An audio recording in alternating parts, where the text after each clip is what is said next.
करता हूं। सबसे पहले आप सबों को शुभ प्रभात, गुड मॉर्निंग टू एवरीबॉडी। हम लोग बायोलॉजी की कक्षा में हैं, सामान्य अध्ययन के पूर्व में रूटीन गया है। सामान्य अध्ययन के 9 खंडों की कड़ी में आज एक महत्वपूर्ण खंड है और जिसका नाम है बायोलॉजी, जीव विज्ञान। आ जाइए। पिछले दिन आप लोगों ने जीव विज्ञान में बिल्कुल शुरू से पढ़ा है बायोलॉजी क्या है। बायो प्लस लोगस 2 शब्दों के मेल से बना है, जिसका संबंध जीवन के अध्ययन से है। 2 भागों में बायोलॉजी बटा हुआ है, एक जूलॉजी और दूसरा बॉटनी। जूलॉजी का संबंध जंतु से है और बॉटनी का संबंध वनस्पति से है। जूलॉजी के जनक जहां अरस्तु को कहा जाता है, जैसे बायोलॉजी के जनक अरस्तु को कहा जाता है, उसी तरह से बॉटनी के जनक, उसी कड़ी में बॉटनी के जनक थियोफ्रेस्टस को कहा जाता है। हम लोगों ने इसी क्रम में यह बताया कि बायोलॉजी के कुछ पक्ष महत्वपूर्ण होते हैं, जैसे साइटोलॉजी, हिस्टोलॉजी, जैसे न्यूट्रिशन, डिजीज और विभिन्न सिस्टम। उन विभिन्न सिस्टम की कड़ी में है digestive system, circulatory system, excretory, reproductive, ढेर सारे सिस्टम है। और फिर बायोलॉजी के क्रम में हम लोग बॉटनी में plant morphology, plant physiology, plant hormone इत्यादि को हम लोग देखने का प्रयास करते हैं। इसी कड़ी में हम लोग साइटोलॉजी में हैं, अभी पहले अध्याय में ही हैं। और साइटोलॉजी में मैंने पहला दिन बताया था आपको कि सेल क्या होता है और सेल का क्या इंपॉर्टेंस होता है और सेल के कौन कौन से ऑर्गेनेल्स होते हैं। इतनी बातें हमने आपको बताई थी पहले दूसरे दिन की कक्षा के क्रम में। और इसी कड़ी में हम लोग आज एक बहुत बड़ा, ना तो बहुत बड़ा चैप्टर है ना बहुत छोटा चैप्टर है, आज सेल डिवीजन को हम लोग देखेंगे। कक्षा का समय हालांकि 5:45 ही था, लेकिन बरसात हो गई रात में और इसमें आप लोग आ गए, ये बहुत बड़ी बात है। ठीक है कि नहीं? तो हम लोग शुरुआत करना चाहेंगे बिल्कुल शुरू से ही, सेल डिवीजन से। कोशिका का विभाजन लिख देंगे, कोशिका का विभाजन, सेल डिवीजन, सेल डिवीजन।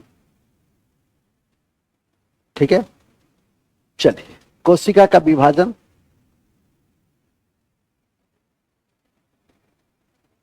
कोशिका का, आ जाइए, आ जाइए, बिल्कुल आ जाइए। बरसात में पूछिए मत, पहुंच जाइए। ठीक है, बरसात में पूछना मना है, सीधे पहुंच जाना है। ठीक है, चलिए। तो सेल डिवीजन में हम लोग पहले तो थोड़ा सा टेलर दे दे कि कोशिका का विभाजन होता क्या है। तो कोशिका का विभाजन नाम से ही स्पष्ट है, कोशिका का विभाजन मतलब कोशिका को विभाजित किया जाता है। क्यों, क्या इंपॉर्टेंस? कोशिका का विभाजन, हालांकि इस तरह की प्रक्रिया सबसे पहले बिरचाऊ ने देखा था, लेकिन इसका इंपॉर्टेंस क्या है? इसका इंपॉर्टेंस है आपके ग्रोथ में, शरीर के मरम्मत में और प्रजनन कोशिका के निर्माण में। तो कोशिका का विभाजन यदि बायोलॉजी की भाषा में देखिए, तकनीकी भाषा में, तो 3 प्रकार के होते हैं। एक होता है ए माइटोसिस, दूसरा होता है माइटोसिस और तीसरा होता है मियोसिस। और इस 3 विभाजन में जो विभिन्न विभाजनों के क्रम में जो विभिन्न चरण है, उसमें जो विभिन्न गतिविधियां होती है सेल के द्वारा, उन्हीं गतिविधियों का थोड़ा सा अध्ययन इसमें करना है हमें। तो लिखेंगे, पहले इंट्रोडक्शन लिख लीजिए। इंट्रोडक्शन, कोशिका का विभाजन, कोशिका का विभाजन का अर्थ है, कोशिका के विभाजन का अर्थ है एक कोशिका से, एक कोशिका से, एक कोशिका से 2 कोशिका का बनना, 2 कोशिका का बनना, या मदर सेल से 2 डॉटर सेल का बनना। मां से बेटी का बनना, मदर सेल से, मदर सेल से, मदर सेल से, मदर सेल से दो डॉटर सेल का बनना, दो डॉटर सेल का बनना, दो डॉटर सेल का बनना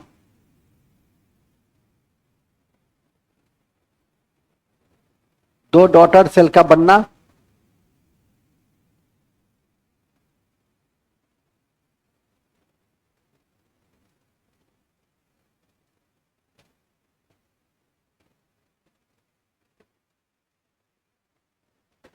दो डॉटर सेल का बनना क्या है? सेल डिवीजन है। तो एक मातृ कोशिका से दो मातृ कोशिका का बनना क्या कहलाता है? दो कोशिका का बनना क्या कहलाता है? सेल डिवीजन कहलाता है। तो ये बेसिक है एकदम, कि परीक्षा में नहीं पूछेगा कि कोशिका विभाजन किसे कहते हैं, ये तो पूछेगा नहीं। हाँ, लेकिन ये पूछेगा कि कोशिका विभाजन का पता सबसे पहले किसने चलाया? तो बिरचाऊ, उसका नाम था बिरचाऊ। तो लिखिए, ध्यान रखें, ध्यान रखें कि कोशिका विभाजन की प्रक्रिया का अध्ययन, कोशिका विभाजन के प्रक्रिया का अध्ययन सबसे पहले बिरचाऊ और फ्लेमिंग ने किया। बिरचाऊ और फ्लेमिंग ने किया। फ्लेमिंग, बिरचाऊ और फ्लेमिंग ने किया। बिरचाऊ और फ्लेमिंग ने किया। बिरचाऊ और फ्लेमिंग, कोई भी देगा टिक लगा दीजिएगा। बिरचाऊ दे, फ्लेमिंग दे, कोई दिक्कत नहीं। लेकिन इसका विस्तृत अध्ययन, लेकिन इसका विस्तृत अध्ययन, लेकिन इसका विस्तृत अध्ययन, लेकिन इसका विस्तृत अध्ययन बेलर ने किया 1920। ब्रैकेट में लिख दो, बेलर 1920। Baler, baler 1920। टेलर नहीं, बेलर। देखो मेरे ही सामने में बेलर को टेलर लिखता है, घर तक जाते आते तो व्हीलर हो जाएगा। ठीक है, तो क्या लिखे? बेलर। तो क्या किया बेलर ने? बेलर ने किया सबसे पहले इसका अध्ययन, इसको देखा, सेल डिवीजन को सेल डिवीजन का विस्तृत अध्ययन किया। देखा सबसे पहले किसने? बिरचाऊ ने और फ्लेमिंग ने। विकल्प में जैसा विकल्प वैसा आपका आंसर होगा। सीधे दे दिया बिरचाऊ, नहीं, किरचॉफ, थॉमसन, बिंडा, तो क्या मारिएगा? बिरचॉफ, बिरचाऊ। बिरचाऊ के साथ साथ बिरचाऊ, फ्लेमिंग दे दिया, वाटसन क्रिक दे दिया, खुराना क्रिक दे दिया, बिंडा लिंडा दे दिया। तो बिरचाऊ और फ्लेमिंग हो जाए। जहां जैसा विकल्प मिले, कई बार क्वेश्चंस के आंसर विकल्प के अनुसार होते हैं। यह है आपका पॉइंट नंबर 2। मतलब आप कभी भी जीवन में कोशिका विभाजन नहीं भी पढ़े होंगे तो पहले ये दो बातें जरूर जान लीजिए। तीसरी बातें क्या है कि कितने प्रकार के होते हैं, और चौथी बात है इसका इंपॉर्टेंस क्या है। यही 4 बातें इंट्रोडक्शन में आता है। सबसे पहले किसी चीज को पढ़िए, किसी चैप्टर को पढ़िए, तो उसके साथ उसके जो परिचय, इंट्रोडक्शन है, उस बात को समझने का कोशिश कीजिए। क्या है, क्या इंपॉर्टेंस है, कैसे होता है। तो कैसे होने के लिए मेडिकल की तैयारी करनी पड़ेगी। कैसे होने के लिए इसका समस्त प्रक्रिया को समझने के लिए 2-3 घंटा में, 3-4 घंटा में मेडिकल की तैयारी करनी पड़ेगी। तो डॉक्टर तो बनना नहीं है, आपको सामान्य परीक्षा पास कर जानी है। डिफरेंट लेवल की जो परीक्षाएं होती है उसको पास करनी है। किसी भी कमीशन कंपटीशन में, सेल डिवीजन में यही 2-3 बातें पूछी जाती है। और इसी क्रम में हमने अभी आपको बताया कि ये 3 प्रकार की मुख्यतः होती है। एक ए माइटोसिस, दूसरा माइटोसिस, और तीसरा मियोसिस। ठीक है कि नहीं? अब इसके अलावा इसका इंपॉर्टेंस क्या है, अभी आपको जस्ट थोड़ी देर पहले बताया था। इसका इंपॉर्टेंस क्या है? हमारा जो सेल कट जाता है, हमारी कोई उंगली कट जाती है, देखोगे कि भर जाता है वो अपने आप कुछ वर्षों के बाद। कैसे भरता है? वही सेल डिवीजन है। हमारी जनन कोशिका, जनन कोशिका जो बचपन में है और बड़े होते हैं तब, उसका निर्माण वो किसके माध्यम से होता है? वो कोशिका विभाजन के माध्यम से ही होता है। तो यही इसका इंपॉर्टेंस है। तो लिखिएगा, लिखेंगे कोशिका विभाजन का महत्व शरीर के निर्माण शरीर के निर्माण, शरीर के निर्माण, शरीर के निर्माण, ठीक है, मरम्मतीकरण, मरम्मतीकरण, मरम्मत नहीं समझते हो, दो तरह का मरम्मत होता है। एक मरम्मत जो पिताजी बचपन में करते हैं, कुटाई जिसको कहते हैं, ठीक है। एक मरम्मत होता है मरम्मत, कि किसी चीज को यदि डिस्ट्रॉय कर गया है, विखंडित हो गया है, तो उसको सही फॉर्म में ले आना, तो ये भी मरम्मत का हिस्सा है। हम भी मरम्मत करते हैं। जो बचपन से तुम्हारा बौद्धिक बिखराव है, आ जाओ आ जाओ, अरे आज पूछो मत, आज आ जाओ आ जाओ, हिसाब किताब परसों करेंगे, आज नहीं, ठीक है। आ जाओ आ जाओ आ जाओ, लगता है एक ही साथ ट्रेन आई है, मेट्रो आ गई क्या, आ जाओ आ जाओ आ जाओ आ जाओ। अब तो मेट्रो भी दरभंगा में चलेगी, अभी नहीं 10 साल लगेगा कम से कम, हाँ ठीक है। अभी तो डीपीआर भी नहीं बना है, डीपीआर में 1 साल लगेगा, फिर सीमेंट गिट्टी ईटा गिरेगा, प्रक्रिया लंबी है लेकिन हो जाएगी, ठीक है। तुम लोग जब नौकरी उकरी करने लगोगे, कमाने धमाने लगोगे, तब मेट्रो पे चढ़ने लगोगे। मूल बिंदु पे आ जाइए। तो मूल बिंदु यह है कि जैसा कि मैंने अभी आपको बताया कि यह शरीर का मरम्मत एवं एवं शरीर के मरम्मत के साथ साथ जनन कोशिका के निर्माण में महत्वपूर्ण भूमिका निभाता है। लिख देंगे, कोशिका विभाजन शरीर के मरम्मत एवं एवं शरीर के मरम्मत एवं जनन कोशिका के निर्माण में, जनन कोशिका के निर्माण में महत्वपूर्ण भूमिका निभाता है। कौन सा भूमिका निभाता है? जनन कोशिका के निर्माण में महत्वपूर्ण भूमिका निभाता है।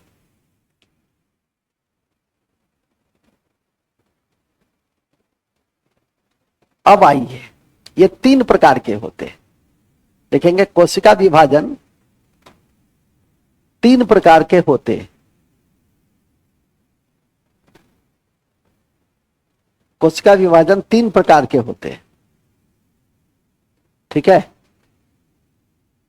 पहला एमाइटोसिस, एमाइटोसिस, एमाइटोसिस, एमाइटोसिस हुआ असूत्री विभाजन। दूसरा हुआ माइटोसिस या समसूत्री विभाजन, एमाइटोसिस, माइटोसिस। और तीसरा हुआ अर्धसूत्री मियोसिस, मियोसिस विभाजन, ठीक है। मियोसिस विभाजन, एमाइटोसिस, माइटोसिस और मियोसिस, ठीक है। ये 3 प्रकार के विभाजन होते हैं। ये विभाजन, ए माइटोसिस का मतलब होता है असूत्री विभाजन, इसमें कोई सूत्र नहीं। समसूत्री समान रूप में बट जाना, अर्धसूत्री हाफ में बटना, यही ये 3 प्रकार के होते हैं। सामान्यतः इस कक्षा के लिए 2 ही प्रकार काफी है, लेकिन जान लेना चाहिए क्या है उसमें। ए माइटोसिस भी लिख ही लो, क्या दिक्कत है उसमें। इसी क्रम में अब हम लोग कोशिका विभाजन के एक एक करके इस तीनों के विषय में हम लोग थोड़ा बहुत जानेंगे, इसके फेज को जानेंगे, इसके काम को जानेंगे, और इस तरह से हमारी कक्षा समाप्त हो जाएगी। मैंने पहले ही कहा कि कक्षा न तो बहुत छोटी है न बहुत बड़ी है, लेकिन महत्वपूर्ण है। इस कड़ी में महत्वपूर्ण है कि यह साइटोलॉजी का हिस्सा है, और साइटोलॉजी में आप लोगों ने सबसे पहले पढ़ा था सेल क्या है, जो खत्म हो चुका है, और सेल ऑर्गेनेल के विषय में पढ़ा था। एक लाइन इसमें लिख सकते हैं नोट में कि कोशिका विभाजन जब भी होता है उसके पहले डीएनए का, उसके पहले न्यूक्लियस का, और उसके पहले कोशिका द्रव्य का विभाजन होता है। तो नोट में लिख दीजिए, कोशिका विभाजन होने से पहले, कोशिका विभाजन होने से पहले, कोशिका विभाजन होने से पहले, कोशिका विभाजन होने से पहले डीएनए का, डीएनए डीएनए का केंद्रक का न्यूक्लियस, केंद्रक और कोशिका द्रव्य का विभाजन होता है, और कोशिका द्रव्य का विभाजन होता है।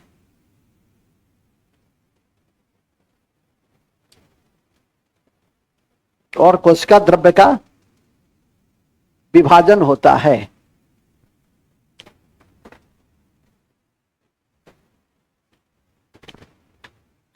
ठीक है, यह बताने की जरूरत नहीं है कि डीएनए क्या है। दो न्यूक्लिक एसिड होता है, एक है डिऑक्सी राइबोज न्यूक्लिक एसिड और दूसरा है राइबोज न्यूक्लिक एसिड। और उसमें क्या क्या रहता है डीएनए में? हाँ, एक नाइट्रोजनस बेस होता है, फॉस्फेटिक ग्रुप होता है, ठीक है कि नहीं। और इसका मुख्य काम क्या है? आनुवांशिक सूचनाओं के विषय में जानकारी देना, यही डीएनए का मूल काम होता है, ठीक है कि नहीं। तो ध्यान रखिएगा। और उस कड़ी में कुछ बातें तो तथ्यात्मक बताया गया है कि डीएनए का जो डबल हेलिक्स मॉडल है वो वाटसन एंड क्रिक ने बनाया। और फिर डीएनए का संश्लेषण प्रयोगशाला में हरगोविंद खुराना ने किया। ये दोनों बातें, ये दोनों तथ्य आपकी परीक्षा के दृष्टि से बड़ा महत्वपूर्ण है। अभी लिखने की आवश्यकता नहीं है, ऑलरेडी परसों की कक्षा में लिखा चुका है, इसलिए उसको आज लिखने का कोई अनिवार्यता नहीं है, क्योंकि उस दिन दोनों भाग में हम उसको बांटकर आपको देखे थे। इसी कड़ी में हम लोग अब माइटोसिस और मियोसिस कहाँ कहाँ होता है उसको देखेंगे। ये माइटोसिस किस में होता है? ये माइटोसिस अविकसित कोशिकाओं में होता है, जो एक कोशीय है। प्रोकैरियोटिक बताए थे कि कोशिका के दो प्रकार होते हैं, एक प्रोकैरियोटिक और दूसरा यूकैरियोटिक। प्रोकैरियोटिक एक कोशीय होता है, उसमें सेल ऑर्गेनेल नहीं पाए जाते हैं। और यूकैरियोटिक जो विकसित होता है, हम लोग क्या है? हम लोग विकसित कोशिका है। हम लोग में सभी प्रकार के जो सेल ऑर्गेनेल पाए जाते हैं। अब ऐसा नहीं कि प्लास्टिड्स पाए जाते हैं, ठीक है कि नहीं। हम लोग में प्लास्टिड्स नहीं पाए जाते हैं, जंतु कोशिका में सेंट्रोमियर नहीं पाए जाते हैं। तो ये सब जो छोटी छोटी बातें आपने पढ़ी है, साथ में ये इस बात की भी जानकारी आपको दी गई है कि प्लांट का जो सेल वॉल होता है, प्लांट में एक सेल वॉल होता है जो किस चीज का बना होता है? वो सेलुलोज का बना होता है। और सेलुलोज क्या है? सेलुलोज कार्बोहाइड्रेट है। ये भी आपसे सीधे तौर पे पूछ देता है कि प्लांट का जो सेल वॉल है निम्नलिखित में से किसका बना हुआ है? प्रोटीन का।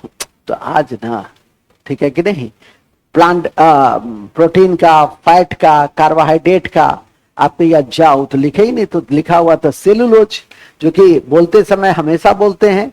और जब कार्बोहाइड्रेट का लेसन आएगा, न्यूट्रिशन, तो उसमें उन चीजों को लिखाई भी जाती है, ठीक है कि नहीं। तो ध्यान रखिएगा। तो अब लिखिए ए mitosis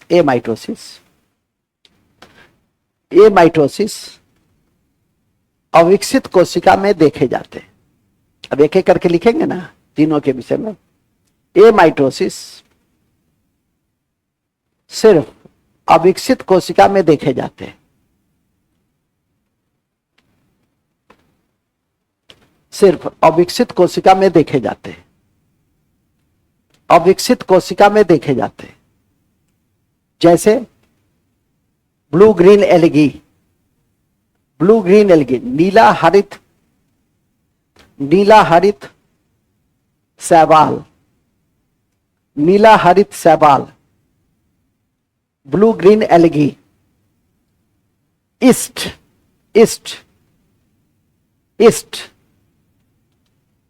amoeba,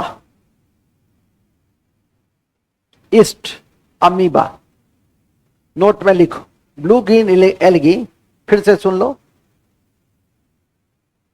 blue green algae, yeast, amoeba, bacteria, ये सब क्या है? अविकसित कोशिका के उदाहरण है। इसमें कैसी प्रक्रिया होगी? इसमें ए माइटोसिस होगी। कैसी प्रक्रिया होगी? ए माइटोसिस होगी। पूछा जाएगा कि निम्नलिखित में से, ठीक है, निम्नलिखित में से किसमें ए माइटोसिस की प्रक्रिया होती है? एग्जाम्पल याद रख लीजिए मूल रूप से। लेकिन ब्लू ग्रीन एल्गी का उपयोग भी परीक्षा में पूछा जाता है। अब ब्लू ग्रीन एल्गी का उपयोग क्या है? धान के खेतों में है, तो नोट में लिख दो। ब्लू ग्रीन एल्गी का उपयोग, ब्लू ग्रीन एल्गी का उपयोग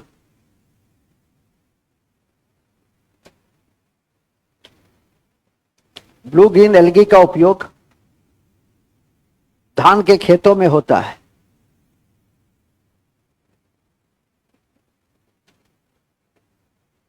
होता है। Note number 2, note number 2, east का प्रयोग, ईस्ट का प्रयोग पान रोटी बनाने में, ब्रेड बनाने में, ब्रेड ब्रेड नहीं देखा है कभी, पान रोटी बनाने में, कॉमा वाइन वाइन शराब बनाने में, शराब बनाने में, शराब बनाने में किया जाता है, शराब बनाने में किया जाता है।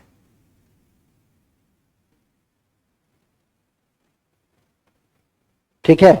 साथ ही विटामिन बी के पूरक के रूप में भी, विटामिन बी के पूरक के रूप में भी, विटामिन बी, विटामिन बी के पूरक के रूप में भी, विटामिन बी के पूरक के रूप में भी इसका उपयोग होता है।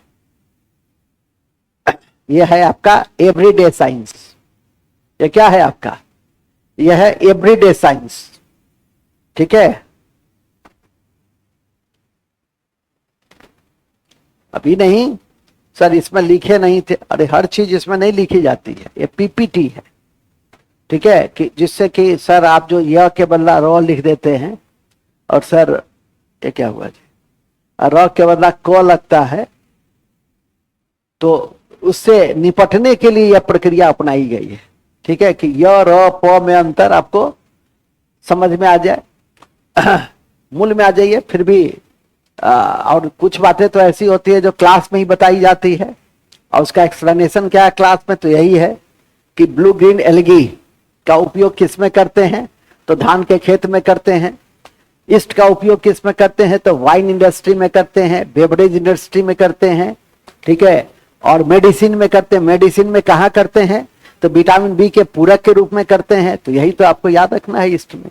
इतनी ही बातें तो ये माइटोसिस में पच जाए, हो तो गया। कितना आसान है, कुछ है। ये माइटोसिस सर अविकसित कोशिका में होती है, जैसे सर बैक्टीरिया में, जैसे सर अमीबा में, जैसे सर ब्लू ग्रीन एल्गी में, जैसे सर ईस्ट में। ठीक है कि नहीं। अमीबा याद रखिए, आ जाओ। अमीबा प्रोटोजोआ फाइलम का, आ जाइए। प्रोटोजोआ फाइलम का है। और याद रखिएगा कि इस पृथ्वी पे जो पहला जीव हुआ वो अमीबा ही हुआ, क्योंकि जीवन की उत्पत्ति जल में हुई है। जीवन की उत्पत्ति कहाँ हुई है, जल में हुई है। ठीक है कि नहीं। हम लोग के अर्थ को ऐसे भी ब्लू प्लेनेट कहा जाता है। क्यों? क्योंकि इसका 71% भाग जल से घिरा हुआ है। विशेषकर 97% हमारा महासागर है जिसमें लवणीय जल है, और सिर्फ 3% ही हमारा मीठे पानी का जल है। ठीक है कि नहीं। और इस मीठे पानी को, जल को हमें संरक्षित करना है, एक बहुत बड़ा चैलेंज है। आ जाइए। तो जलवायु परिवर्तन के दृष्टि से ये बहुत बड़ा अच्छा, हालांकि ये बहुत अच्छा है, शुभ संकेत है कि रिटर्निंग मानसून का भी वर्षा हो रहा है। अब मानसून आ नहीं रहा है, अब मानसून जा रहा है। ठीक है कि नहीं। तब मानसून 15 सितंबर तक क्या हो जाता है, उत्तर भारत में मानसून 15 सितंबर तक चला जाएगा। ठीक है कि नहीं। और चला जाकर के फिर चला जाएगा ये कहाँ, कोरोमंडल के तट पर। उत्तर या दक्षिणी पश्चिमी मानसून उत्तर पूर्वी मानसून में बदल जाएगा, और कोरोमंडल के तट पे जाड़े के दिनों में वर्षा करेगा। मूल में आ जाइए। अभी हम लोग मानसून में नहीं है। ऐसे एक समय बचपन में सुनते थे कि भारतीय मानसून हमारे लिए एक जुआ है, कृषि के लिए एक जुआ है। एक मुहावरा भी है, लोकोक्ति, का वर्षा जब कृषि सुखाने। ठीक है कि नहीं। और ये कोई आज से नहीं है, ये 100 सालों से का वर्षा जब कृषि सुखाने चलता है। इसीलिए हम लोगों ने कृत्रिम सिंचाई साधनों का विकास किया, नहरों का विकास किया, ट्यूबवेल का विकास किया।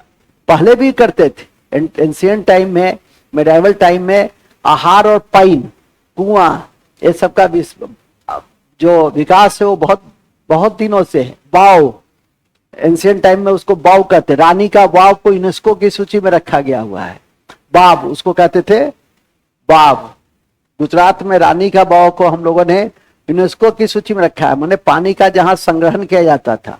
तो पानी के संग्रहण की परिचर्चा आज से नहीं है। पानी के संग्रहण के लिए तमिलनाडु एक ऐसा राज्य है जो अपने यहाँ कानून बनाए हुए हैं कि आपको वर्षा के जल का संग्रहण करना है।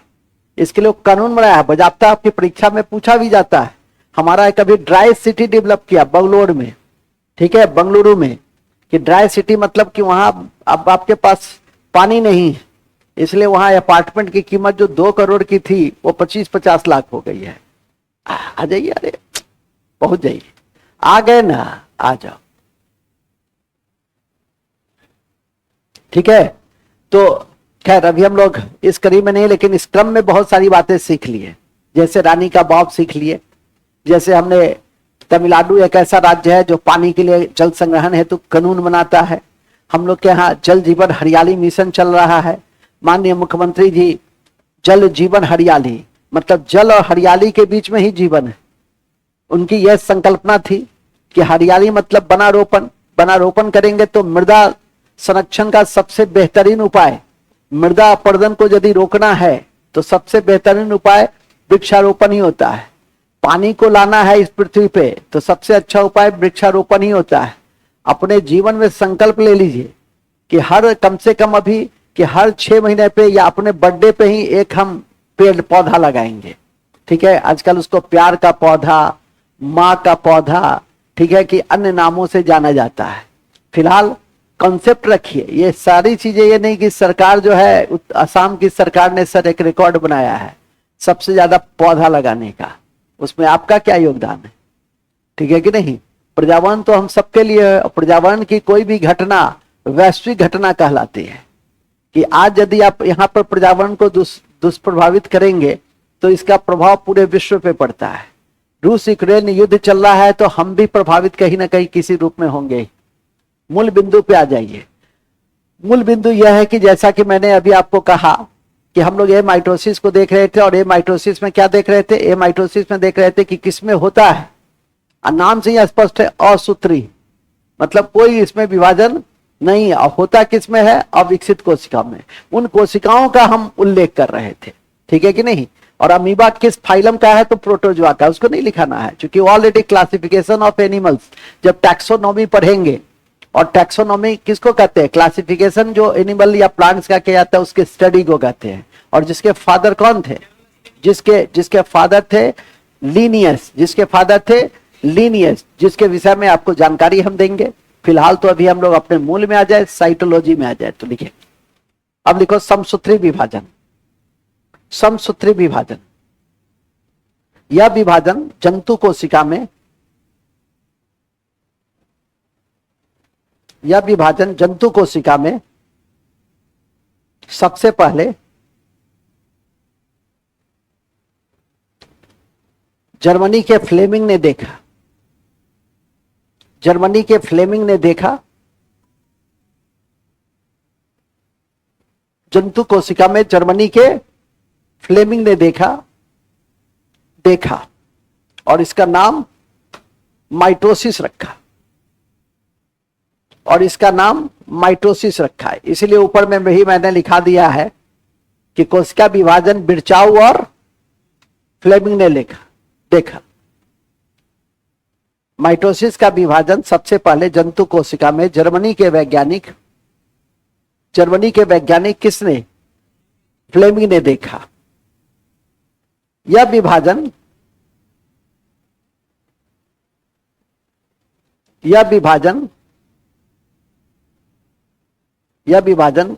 सोमेटिक सेल में होता है, कायी कोशिका में होता है। कायी कोशिका में होता है, शारीरिक कोशिका सोमेटिक सेल में होता है, और जिसमें नाम से स्पष्ट है, समसूत्री, समान रूप से बटेगा। तो लिखेंगे जिसमें एक कोशिका 2 कोशिका में विभाजित हो जाती है। जिसमें एक कोशिका दो कोशिका में विभाजित हो जाती।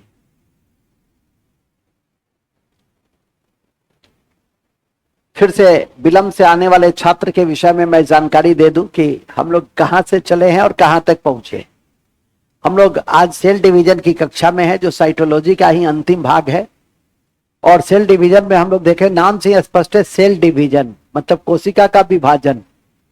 और कोशिका का विभाजन के कंटेक्स्ट में सबसे पहले मैंने बताया कि यह विभाजन किसने देखा, तो बिरचाउ और फ्लेमिंग ने देखा। मैंने कहा कि इसका क्या महत्व है। इसका महत्व है शरीर के मरम्मतीकरण में और जनन कोशिका के निर्माण में। फिर इसी क्रम में मैंने बताया कि यह 3 प्रकार की विभाजन होती है। ए माइटोसिस असूत्री विभाजन, माइटोसिस समसूत्री विभाजन और मियोसिस अर्धसूत्री विभाजन। इसी क्रम में मैंने फिर कहा कि ए माइटोसिस के विषय में पहले थोड़ा जान लो। तो ये माइटोसिस अविकसित कोशिका में होती है, जैसे ब्लू ग्रीन एल्गी, बैक्टीरिया नहीं, ईस्ट, अमीबा। तो और फिर दोनों तीनों के विषय में कुछ बेसिक जानकारी दिया गया, जैसे blue green algae. Blue green algae का उपयोग हम लोग धान के खेत में करते हैं। ईस्ट का उपयोग हम लोग वाइन इंडस्ट्री और बेवरेज इंडस्ट्री में करते हैं, ब्रेड इंडस्ट्री में करते हैं। पाव रोटी बनाने में इसका उपयोग होता है। विटामिन बी के पूरक के रूप में करते हैं, मतलब मेडिसिनल उपयोग भी करते हैं। अमीबा प्रोटोजोआ है सबसे पहला फाइलम जो है। जब आगे आप पढ़िएगा कि पूरे इस जंतु जगत को 2 भागों में बांटते हैं, एक कोशीय और 2 कोशीय, बहुकोशीय। एक कोशीय का एकमात्र आपका जो फाइलम है उसका नाम है प्रोटोजोआ। और 2 कोशीय या बहुकोशीय, 2 या 2 से अधिक कोशीय का विभिन्न फाइलम है। इकाइनोडर्मेटा है, सिलेंट्रेटा है, प्लेटीहेलमिन्थिस है, आर्थ्रोपोडा है, एनीलिडा है, मोलस्का है, ढेर सारा है। ठीक है कि नहीं। उस सब ढेर सारा को भी हम लोग एक एक करके भविष्य में पढ़ेंगे। क्लासिफिकेशन ऑफ एनिमल और क्लासिफिकेशन ऑफ प्लांट्स। फिलहाल अभी आप क्लासिफिकेशन में नहीं, अभी आप सेल डिवीजन में हैं। और सेल डिवीजन में ए माइटोसिस की कड़ी में हम माइटोसिस पढ़ रहे हैं। माइटोसिस में मैंने अभी इतना ही बताया कि माइटोसिस की प्रक्रिया को सबसे पहले फ्लेमिंग, जर्मनी के वैज्ञानिक फ्लेमिंग ने देखा। जर्मनी के जैव वैज्ञानिक फ्लेमिंग ने देखा और उसने बताया कि सोमेटिक सेल का ही इसमें विभाजन होता है। एक कोशिका 2 कोशिका में समसूत्री है, तो समान रूप से बटेगा, तो एक कोशिका 2 कोशिका में चेंज कर जाता है। यही इसका बेसिक कॉन्सेप्ट है। इसी क्रम में इसके मुख्यतः 2 भाग हैं। तो लिखेंगे इस विभाजन के क्रम में, इस विभाजन के क्रम में इसके 2 भाग हैं। इसके 2 भाग हैं।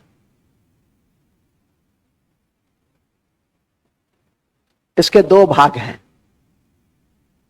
ठीक है। समसूत्री में दुर्कार होता है, सूत्र में ही दुर्कार होता है। चलो हिंदी की बातें हैं। अब ये चीज तुमको तुम्हारे ध्यान में रहना चाहिए, पूछे ना पूछे उससे कोई लेना देना, लेकिन एकदम बेसिक है कि पूरा समसूत्री विभाजन के 2 फेज होते, 2 भाग हैं। एक है इंटरफेज और दूसरा है माइटोसिस फेज। हमारा इसमें है, एक है पहले मतलब केंद्रक विभाजन और दूसरा है कोशिका का विभाजन।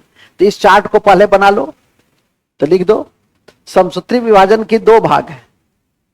अभी लिखे थे ना। तो पहला भाग इंटरफेज, इसी तरह से बना लीजिए। इंटरफेज पीडीएफ भेज देंगे थोड़ी देर में। इंटरफेज, इंटरफेज, इंटरफेज और दूसरा है mitosis phase. Mitosis phase, interphase और माइटोसिस फेज। ठीक है। अब इंटरफेज में लिखेंगे यह सबसे बड़ी अवस्था है, यह सबसे बड़ी अवस्था है। इंटरफेज में लिख दो यह सबसे बड़ी अवस्था है। अवस्था नहीं समझते हो, फेज। यह सबसे बड़ी अवस्था है। जैसे सबसे बड़ी अवस्था तुम लोग के जीवन का क्या है, युवावस्था। देखो इसका वृद्धावस्था, वृद्धावस्था है। ठीक है। 16 से 59, 16 से 59 मतलब यह है जनसंख्या लाभांश, उत्पादक, जिसके पास एनर्जी है वही काम करता है। कल प्रधानमंत्री जी ने एक बड़ा निर्णय लिया आयुष्मान भारत में कि 70 साल से ऊपर जो हमारे देश में 6 करोड़ लोग हैं, उनको हम आयुष्मान भारत योजना के तहत 5 लाख रुपए का लाभ देंगे, मुफ्त इलाज 5 लाख का, 70 साल से ऊपर। वो भी आपका एक करेंट हो गया, वो करेंट की कक्षा में बताई जाती है। लेकिन कितने वर्ष से ऊपर का निर्णय लिया गया है? 70 साल, और 70 साल से ऊपर इस देश में 6 करोड़ लोग हैं। तो आप खुद समझिए कि हमारी स्वास्थ्य संरचना और लोगों की जो हेल्थ कॉन्शियसनेस है वो कितना बढ़ा है। ठीक है, आजकल लोग 60 साल में रिटायर कर जाते हैं, अब पता भी नहीं चलता है कि उनकी अवस्था को देख करके अच्छा आप रिटायर कर गए, पता भी नहीं चलता है। अब पहले जो रिटायर करते थे 60 साल में, उनको रिटायरमेंट के समय में एक छड़ी दी जाती थी। छड़ी क्यों? क्योंकि उनको चलने में कठिनाई होती थी। आज देखते हो चलते फिरते रिटायर कर जाता है, फिर दूसरा कंपनी या दूसरा जॉब ज्वाइन कर लेता है। ठीक है, आजकल लोग 70-75 तक सीधे तौर पे काम करते रहते हैं। तो खाने पीने का स्तर भी बदला है, ठीक है कि नहीं, मेडिकल फैसिलिटी भी बदली है, वो सब है। केवल पर्यावरण थोड़ा सा प्रदूषित हो गया है, इसको ठीक कर लीजिएगा तो एवरेज लाइफ हमारा और भी अधिक हो जाएगा। जापान में क्या है?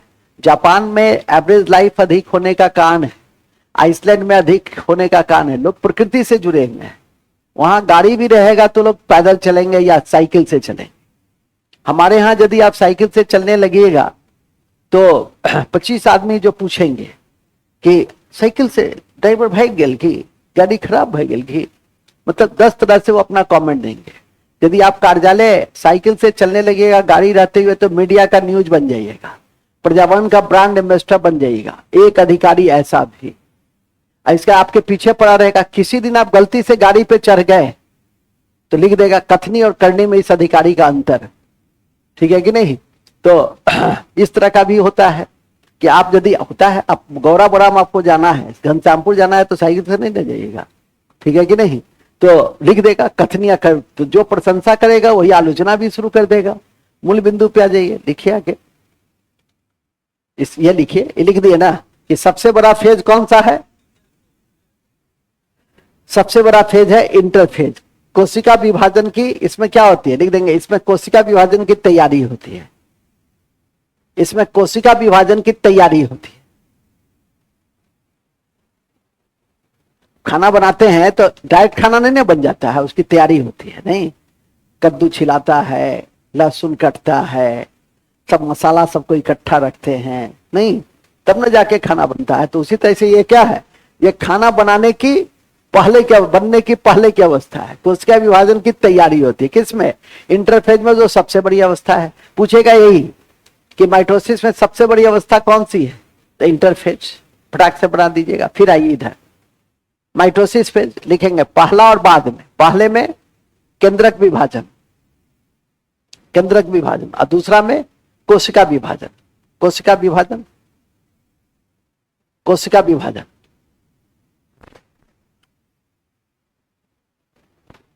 अब आइए, अब इस केंद्रक के विभाजन का कैरियोकाइनोसिस कहते हैं। यहां पे लिखो, पहला है केंद्रक का विभाजन,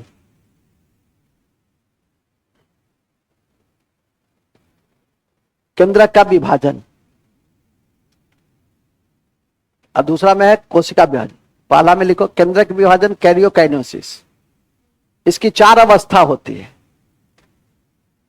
केंद्रक विभाजन की 4 अवस्था होती है।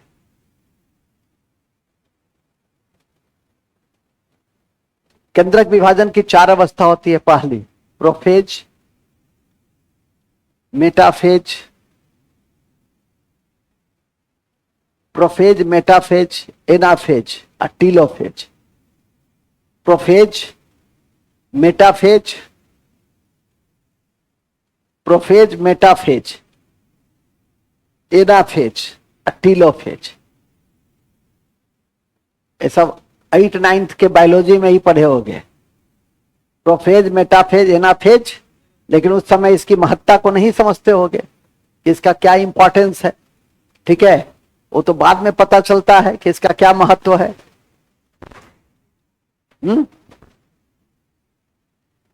अब आइए, सब अवस्था में कुछ कुछ होता है। अब कुछ कुछ क्या होता है? जैसे क्रोमेटिन का निर्माण है। अब यहां तो बताएंगे नहीं कि क्रोमेटिन क्या है, सब पढ़ चुके हो। ठीक है कि नहीं। केंद्रक में एक धागे समान एक रचना पाई जाती है, उसको हम लोग क्या कहते हैं, क्रोमेटिन। सब पढ़ चुके हो सेल वाले में ही अध्याय में। तो यहां पर अब इस प्रोफेज में क्या होता है, तो लिखेंगे प्रोफेज अवस्था में क्रोमेटिन देखना शुरू हो जाता है। क्रोमेटिन देखना शुरू हो जाता है। क्रोमेटिन दिखना शुरू हो जाता है।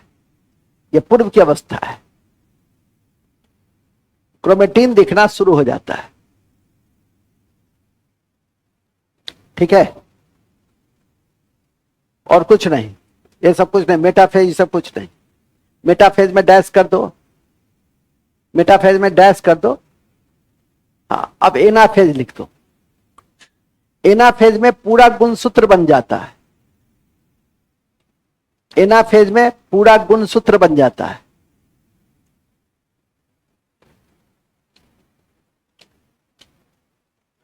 पूरा गुणसूत्र बन जाता है। कौन सा फेज में, एनाफेज में। और यह सबसे छोटी अवस्था है, और यह सबसे छोटी अवस्था है, और यह सबसे छोटी। सबसे बड़ी अवस्था कौन है, आपसे परीक्षा में पूछा हुआ है कि माइटोसिस में सबसे बड़ी अवस्था कौन सी है, इंटरफेज। और सबसे छोटी अवस्था कौन सी है, तो दोनों अवस्था या एक ही साथ याद कर लीजिए कि सबसे बड़ी अवस्था इंटरफेज है, सबसे छोटी अवस्था एनाफेज है, जहां पूरा गुणसूत्र बन जाता है, क्रोमोजोम, जो आपके कैरेक्टर को निर्धारित करता है कि आप क्या हैं। नहीं, तो ये कैरेक्टर कौन निर्धारित करता है, ये क्रोमोजोम के द्वारा ही निर्धारित होता है कि आपके पास 46 क्रोमोजोम है, 23 जोड़ा। आप मनुष्य योनि में है, नहीं तो सबका योनि सबका अलग अलग है, सबका क्रोमोजोम की संख्या भी अलग अलग है। फिलहाल तो आप यह याद रखिए कि एनाफेज सबसे छोटी अवस्था है जिसमें पूरा क्रोमोजोम बन जाता है। और ये हमारे कैरेक्टर, क्रोमोजोम ऐसे भी हमारे कैरेक्टर को क्या करता है, निर्धारित करता है। तो यह है। चौथा है टीलोफेज। चौथा है टीलोफेज, जिसमें कोशिका द्रव्य का विभाजन शुरू होता है, जिसमें कोशिका द्रव्य का विभाजन शुरू हो जाता है, जिसमें कोशिका द्रव्य का विभाजन शुरू हो जाता है। ठीक है, हो गया माइटोसिस कंप्लीट। माइटोसिस में अब इसका इंपॉर्टेंस क्या है, अभी बताए थे ऊपर में इंट्रोडक्शन में। इसका इंपॉर्टेंस है शरीर के मरम्मतीकरण में। कोई अंग कट गया वो भी भरा जाता है, किसके फलस्वरूप, माइटोसिस की प्रक्रिया के फलस्वरूप ही। तो लिख देंगे इसका मुख्य कार्य, समसूत्री विभाजन का मुख्य कार्य, समसूत्री विभाजन का मुख्य कार्य, मुख्य काम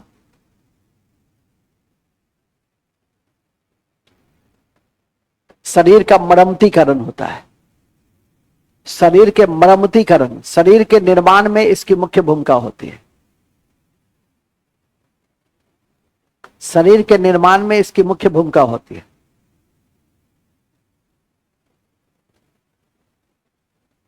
ठीक है, तो कुल मिलाकर 4 ही बात याद रखना है किसमें, माइटोसिस में। कि माइटोसिस किस में होती है, तो सोमेटिक सेल में होती है। माइटोसिस सोमेटिक सेल के अलावा इस विभाजन में काफी कम समय लगता है। और तीसरा है कि माइटोसिस के जो 5 अवस्था है उसमें सबसे लंबी अवस्था कौन सी है, इंटरफेज। और सबसे छोटी अवस्था कौन सी है, और उस दोनों में क्या स्थिति होती है। तो इंटरफेज में क्या होता है, इंटरफेज में कोशिका विभाजन की तैयारी की जाती है। एनाफेज में क्या होता है, क्रोमोजोम बन जाता है। लेकिन सेंट्रोमियर जहां आपको क्रोमेटिन बनता है वो कौन सी फेज कहलाती है, पूर्व अवस्था, प्रोफेज कहलाती है। ठीक है कि नहीं, यही इसका मूल महत्व, मुख्य काम इसका देखे लिए। सबसे लंबी सबसे छोटी अवस्था देख लिए। इसमें कोई सी प्रकार का क्रॉसिंग ओवर नहीं होता है।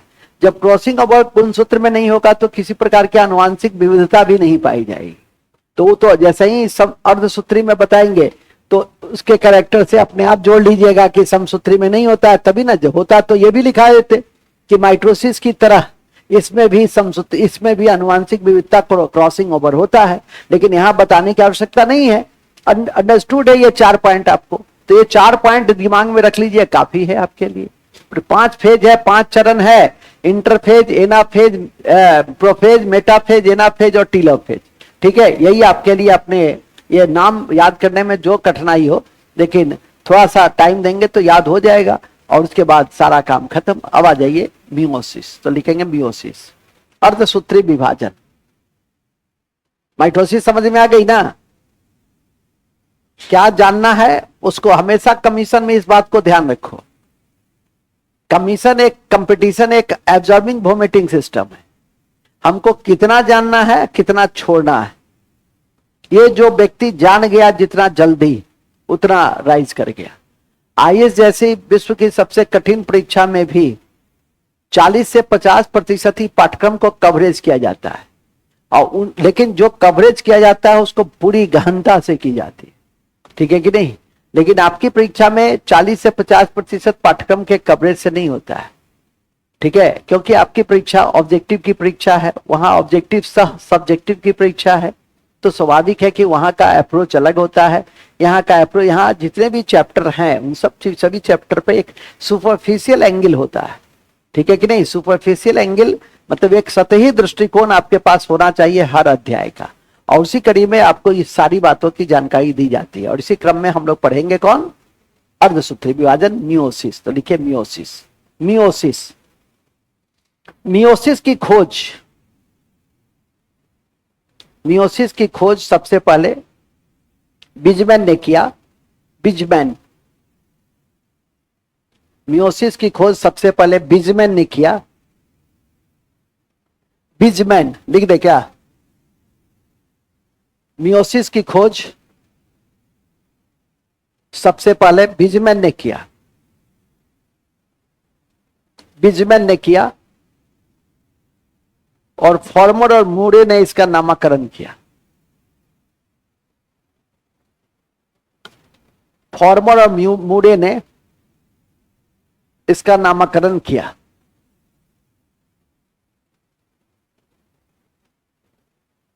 ठीक है, बिजमैन ने खोजा और नामकरण, जैसे तुमको जन्म तुम्हारे पिताजी ने दिया, नामकरण मामा जी ने दिया, अगल बगल का पड़ोसी जी ने दिया, किसी ने तो नाम दिया राम खिलावन, नहीं रामचरित्र। एक से एक नाम होता है गांव घर का। ठीक है, एक का नाम हम देखे अभी भुलक्कर सिंह। अब हमें यह नहीं समझ में आया कि भुलक्कर इसको कैसे दे दिया, तो होगा कि हमेशा हर बातें भूल जाता है। अब बड़ा तेज था वो जब बताया सामने सब बात की जानकारी हुई, तो मतलब वो बुड़बक टाइप का नहीं था, लेकिन नाम से ऐसा लगता है कि भारी बुड़बक हो। नहीं, भुलक्कर सिंह। आजकल तो नाम लोग हिमालय सिंह लगता है, पर्वत सिंह लगता है। आजकल तो नाम नहीं मिलता है तो हिमालय, पर्वत, ज्वालामुखी, नहीं ज्वालामुखी बाबू छथिन तो ज्वालामुखी भी नाम सुनने को मिलता है। तुम्हारी तरह विवेक, और क्या नाम है जी तुम्हारा? मुकेश। तुम तो नाम दूसरा रखे थे। ठीक है, चलिए आगे चलिएगा। नेक्स्ट क्या थे हम लोग? अर्धसूत्री विभाजन। तो इसको खोजा किसने और नाम कौन दिया? और यह विभाजन सिर्फ जनन कोशिका में होती है। यह सबसे इंपॉर्टेंट पॉइंट है, देखेंगे। यह विभाजन सिर्फ जनन कोशिका में होती है। यह विभाजन सिर्फ जनन कोशिका में होती है। यह विभाजन सिर्फ जनन कोशिका में होती है।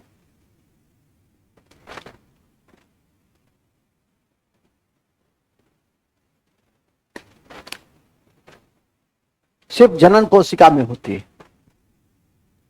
ठीक है, और इस विभाजन में मातृकोशिका मतलब मदर सेल। इस विभाजन में लिखो ना, इस विभाजन में मातृकोशिका 4 डॉटर सेल,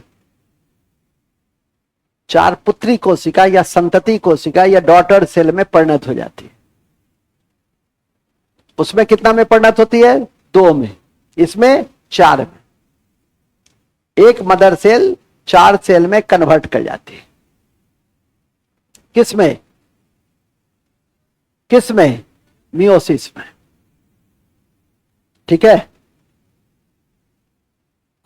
हाँ, फिर लिख देंगे इस प्रक्रिया में क्रोमोजोम की संख्या आधी रह जाती है।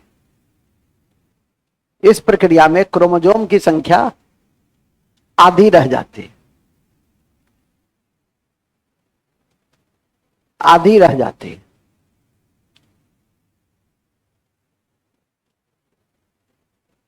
ठीक है। मियोसिस की प्रक्रिया 2 चरणों में होती है। नेक्स्ट पॉइंट, मियोसिस की प्रक्रिया 2 चरणों में होती है।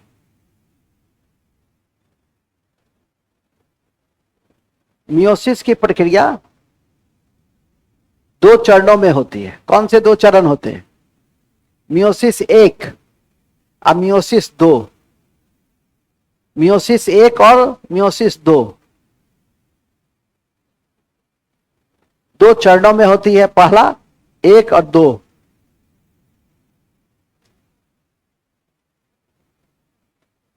एक और 2 नोट लिखो। इंटरफेज को छोड़कर सारी प्रक्रिया इसमें होती है। इंटरफेज को छोड़कर सारा फेज इसमें होता है। Prophase, metaphase, anaphase, telophase. एक ही लाइन में तुम्हारा सब आंसर कंप्लीट। इंटरफेज इसमें नहीं होता है। किसमें? मियोसिस में। अब दोनों अवस्था में वो चारों अवस्था पाई जाती है। 4 अवस्था कौन सी है? प्रोफेज, मेटाफेज, एनाफेज और टीलोफेज। तो लिख देंगे प्रोफेज, मेटाफेज, एनाफेज, टीलोफेज। पहली अवस्था होगी तो 1, दूसरी अवस्था होगी तो 2। इंटरफेज को छोड़कर सभी अवस्था मियोसिस में पाई जाती है। नोट, प्रोफेज 1 की अवस्था सबसे लंबी होती है। प्रोफेज 1 की अवस्था सबसे लंबी होती है।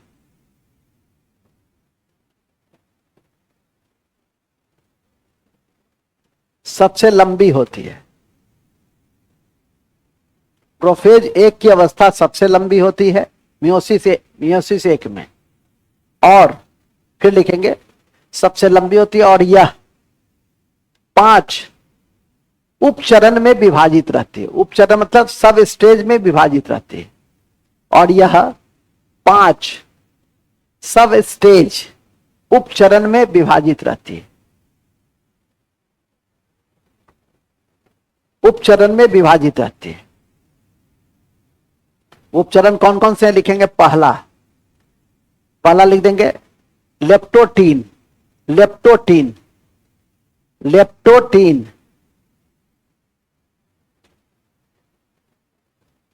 Lepto, LAPTOTENE, zygotene, pachytene, zygotene. दूसरा है जाइगोटीन, पैकीटीन, जाइगोटीन, पैकीटीन। चौथा है, ठीक है, डिप्लोटीन, डिप्लोटीन और डाइकाइनेसिस। डिप्लोटीन और डाइकाइनेसिस। डाइकाइनेसिस हिंदी भी यही। लेप्टो को लेप्टो लिख लो। नहीं समझे? लेप्टोटीन, जाइकोटीन, उसी तरह से लिख लो पैचीटीन, डिप्लोटीन और डाइकाइनेसिस। ठीक है। पूछता है कि निम्नलिखित में से किस अवस्था में पैकीटीन या डिप्लोटीन होती है? तो मियोसिस का प्रोफेज 1, मियोसिस का, तो उसको अंडरलाइन करके टिक लगा दो। ठीक है। अब लिख देंगे वहां, याद रहे कि लेप्टोटीन फेज में क्रोमोजोम उलझा हुआ रहता है। क्रोमोजोम उलझा हुआ रहता है। क्रोमोजोम उलझा हुआ रहता है।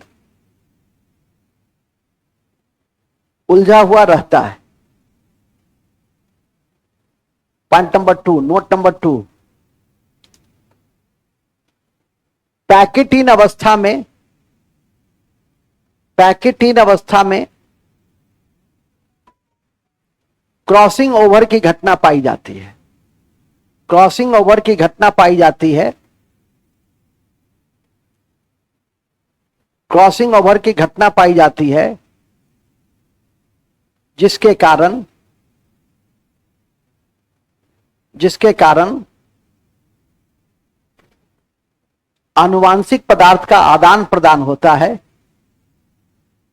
आनुवांशिक पदार्थ का आदान प्रदान होता है, जिसके कारण आनुवांशिक पदार्थ का आदान प्रदान होता है। ठीक है, आदान प्रदान होता है किसमें? मियोसिस में। यह भी याद रखें, नोट में ही, नोट नंबर करके लिख दीजिए, note number 1, note number 2, note number 3। यह भी याद रहे कि मियोसिस की अवस्था में यह भी याद रहे कि मियोसिस की अवस्था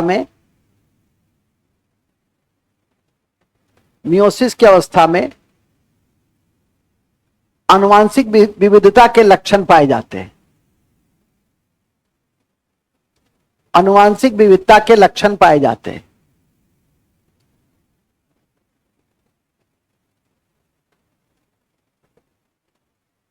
आनुवांशिक विविधता के लक्षण पाए जाते हैं।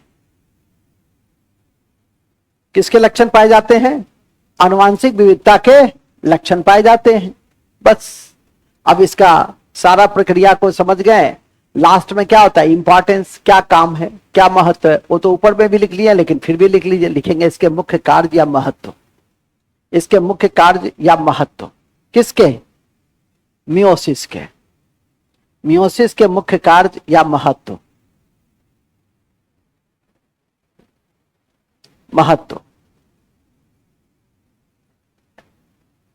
लिखेंगे जनन कोशिका के विकास में, जनन कोशिका के विकास में, जनन कोशिका के विकास में इसकी मुख्य भूमिका होती है। अभी आपने एक लाइन ऊपर में नोट में लिखा था, क्या लिखा था? आनुवांशिक विविधता में बनाए रखने में, तो ये भी लिख देना, एवं आनुवांशिक विविधता को बनाए रखने में, आनुवांशिक विविधता को बनाए रखने में इसकी भूमिका होती है।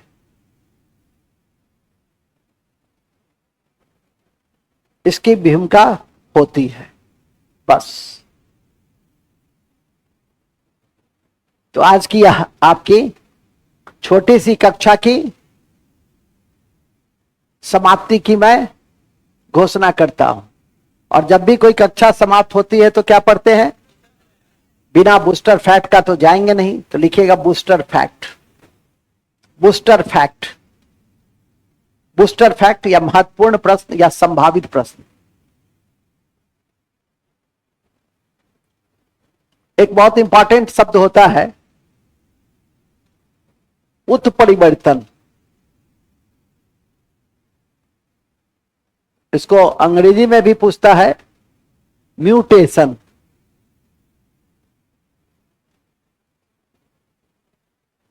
देखो, जैव विकास के कड़ी में 3 वैज्ञानिकों की बड़ी भूमिका रही। एक लामार्क, दूसरा डार्विन और तीसरा डी वेरिच। ये जैव विकास का सिद्धांत दिया तीनों ने। वो अलग अलग फिलॉसफी है। किसी दिन छोटी कक्षा में, इसी तरह की छोटी कक्षा में मैं जैव विकास आपको बता दूंगा, चिंता ना करें। इसी क्रम में डी वेरिच ने इस सिद्धांत को दिया। किस सिद्धांत को? उत्परिवर्तन। नामी से स्पष्ट है कि सडनली चेंज इन फॉर्म, रूप का अचानक से परिवर्तन क्या कहलाता है?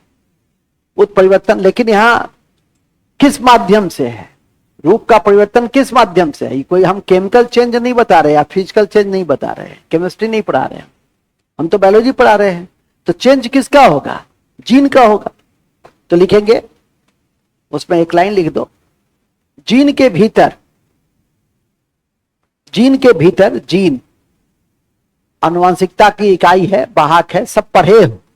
ऐसे देखता है कि जैसे लगता है पहली बार नाम सुना जीन का। जीन, जीन के आधार, जीन के भीतर, जीन के भीतर उसके आधार में परिवर्तन, उसके आधार में परिवर्तन, जीन के भीतर आधार में परिवर्तन म्यूटेशन कहलाता है। म्यूटेशन कहलाता है, यह बायोलॉजी की भाषा है। जीन के भीतर आधार, उसके बेस में परिवर्तन, उसके बेस में परिवर्तन क्या कहलाता है? हाँ, म्यूटेशन कहलाता है। और इस सिद्धांत को डी वेरिज ने दिया था। डी वेरिज ने या डी वेरिज ने दिया था, डी वेरिज ने दिया था म्यूटेशन के सिद्धांत को। ये सब कहां होता है? हिरोशिमा नागासाकी में बम गिरने के बाद, ठीक है कि नहीं?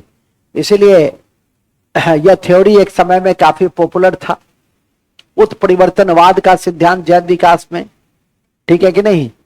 हिरोशिमा नागासाकी में क्या हुआ यह किसी परिचय का मोहताज नहीं रहा। कुछ दिन पहले ही, कल परसों ही मैंने आप लोगों को जब रेडियो एक्टिविटी पढ़ा रहा था तो न्यूक्लियर फ्यूजन और फ्यूजन की बात कर रहा था। उसी फ्यूजन और फ्यूजन की कड़ी में, फ्यूजन की कड़ी में परमाणु बम पढ़ाया था। परमाणु बम के विषय में सारी बातें आपके संज्ञान में लाने की कोशिश की गई थी, ठीक है? अब आपके ऊपर डिपेंड करता है कि आप उसे कितने लंबे समय तक याद रखें।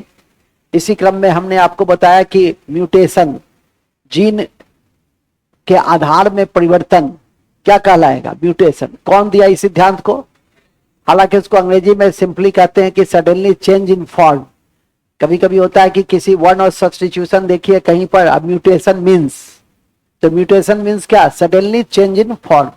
अचानक से रूप में परिवर्तन हो जाना क्या है? उत्परिवर्तन है। हिंदी में तो बड़ा आसान है, उत्परिवर्तन मतलब परिवर्तन हो गया। किसके, किसमें परिवर्तन हो गया? रूप में। लेकिन अंग्रेजी में तो सर बाहर जाइए, नेक्स्ट कक्षा में आइएगा, नेक्स्ट कक्षा में आइएगा, खत्म हो रहा है कक्षा, बाहर जाइए। जब समय पे नहीं आए तो नेक्स्ट कक्षा, धर्मशाला नहीं ना है जी। ये सब मेरा पुराना रूप का हम 2% ले आएंगे तो हम चाहते नहीं है कि इन बच्चों के साथ जो है सो हम वो ट्रीटमेंट दे। तो 2 मिनट लगता है टकुआ की तरह सीधा करने में हमको। आगे लिखिए, कहां थे हम लोग? Mutation, point number 2। सबसे पहले प्रकाश संश्लेषी जीव कौन थे? साइनोबैक्टीरिया।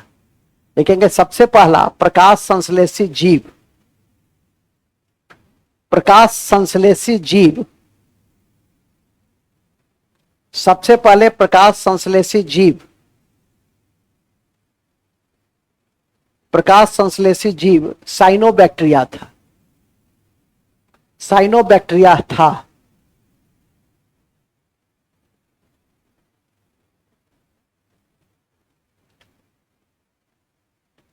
आनुवांशिकता शब्द, आनुवांशिकता शब्द, आनुवांशिकता क्या होता है?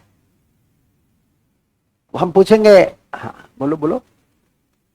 आनुवंशिकता होता है कि वो लक्षण जो पीढ़ी दर पीढ़ी, जेनरेशन टू जेनरेशन वो संचालित होता रहे, उसको क्या कहेंगे? उसी को कहते हैं आनुवंशिकता। कहते हैं ना इसका आनुवंशिक लक्षण है। नहीं, जैसे ऐसे करके रहना, तुम्हारे पिताजी भी ऐसे ही रहते होंगे क्लास में, तुम्हारे उनके पिताजी भी ऐसे ही रहते, लक्षण होगा, कुछ ना कुछ लक्षण होगा, ठीक है कि नहीं? देखते हो अमिताभ बच्चन का बेटा अभिषेक बच्चन का स्टाइल अमिताभ बच्चन की तरह ही लगता है, तो लक्षण है। वही ना आनुवंशिकता है कि बाप का लक्षण बेटा में, बेटा का लक्षण उसके बाद के जनरेशन में। तो वो लक्षण जो पीढ़ी दर पीढ़ी दिखाई देता है, इसको क्या कहते हैं? और इसके जनक तो बहुत प्रसिद्ध है मेंडल, वो तो बता भी नहीं रहे। इस शब्द को किसने दिया? वाटसन ने। जो तुम्हारे ध्यान में नहीं है उसको मैं बता रहा हूं। तो लिखेंगे, ध्यान रखें कि आनुवंशिकता शब्द वाटसन ने दिया था, जबकि जीन शब्द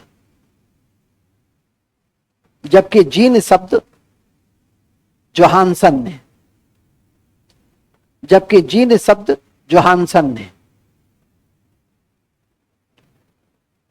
जोहानसन ने दिया। किसने दिया? जोहानसन ने दिया।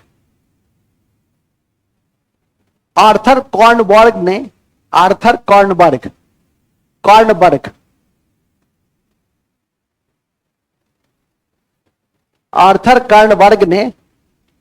ने डीएनए के संश्लेषण करने के लिए, डीएनए का संश्लेषण सिंथेसिस करने के लिए, जैसे अभी हम तुम्हारा सिंथेसिस कर रहे हैं ना, ये क्या है? ये प्रक्रिया को क्या कहते हैं? कि तुम्हारे नॉलेज को अपग्रेड करना क्या है? संश्लेषण है। तो उस तरह से डीएनए का संश्लेषण करने में सहायता किसने दिया था? कब दिया? जब इसने एक एंजाइम की खोज की, और उस एंजाइम का नाम था डीएनए पॉलीमरेज एंजाइम। तो पूछेगा आपसे कि डीएनए पॉलीमरेज एंजाइम की खोज किसने की, जिसके द्वारा डीएनए के संश्लेषण में सहायता प्राप्त हुई? ए वाटसन एंड क्रिक, 2 जोहानसन, 3 इसी टाइप का दे देगा। कॉर्नबर्ग को देख के कहां कहां से आ जाता है ऐसा वैज्ञानिक सब नहीं। आंसर क्या होगा उसका? कॉर्नबर्ग ही होगा। जब नहीं जानते रहोगे तो कैसे देखते हो उस विकल्प को कि तुमको और कोई जगह नहीं मिला जो यहाँ पे आ गया नालायक कहीं का? नहीं, मनी मन उसको कहते होगे। अब वाटसन क्रिक को देख के खुश हो जाओगे, तुमको सब डीएनए में वाटसन क्रिक में जाएगा। अब वाटसन क्रिक नहीं तो हरबिंद खुराना। नहीं, तुझ में रब दिखता है, देखो ना, रब दिखता है, रब देखेगा, रब दिखता है, लिखे क्या है? डीएनए का नहीं, एक अच्छा शब्द लिखते हैं। हाँ, आर्थर कॉर्नबर्ग ने डीएनए के संश्लेषण करने के लिए, डीएनए का संश्लेषण करने के लिए डीएनए पॉलीमरेज एंजाइम की खोज की।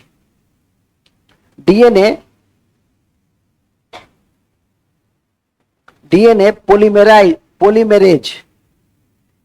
पॉलीमरेज एंजाइम की खोज की।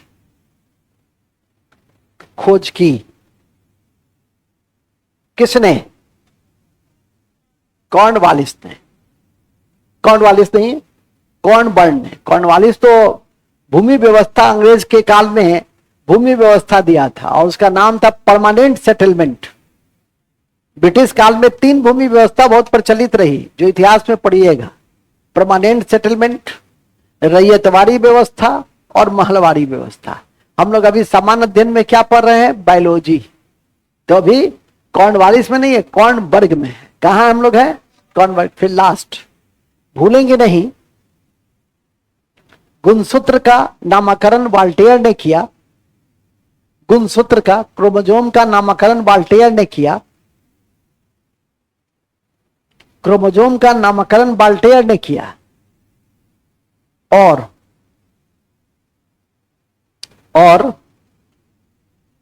वाल्टेयर लिख दे क्या?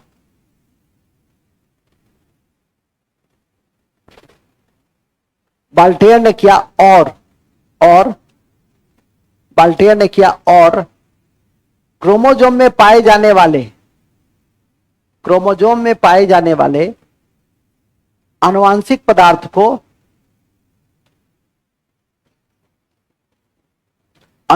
पदार्थ को जीनोम कहा गया।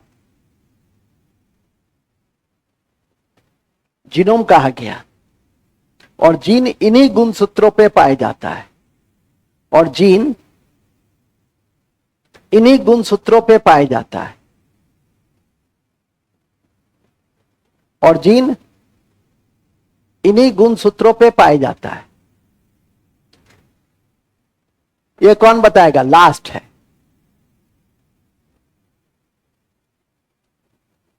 ये कौन बताएगा? हाँ, वेरी गुड। ये कृत्रिम हृदय, ये क्या है? कृत्रिम हृदय है। और ये वेरी गुड, ये कृत्रिम ब्लड है। ठीक है, तो जॉर्विक 7 कृत्रिम हृदय है, अहेक्योर कृत्रिम ब्लड है। तो लिखो, जॉर्विक कृत्रिम हृदय का उदाहरण है। कृत्रिम हृदय लिख दो ना सीधे। और है क्योर कृत्रिम कृत्रिम रक्त है। चलिए, कृत्रिम रक्त है। इन्हीं शब्दों के साथ हमारी आज की यह शाम, अरे शाम नहीं, आज की यह सुबह की प्रथम कक्षा समाप्त करने की मैं घोषणा करता हूं।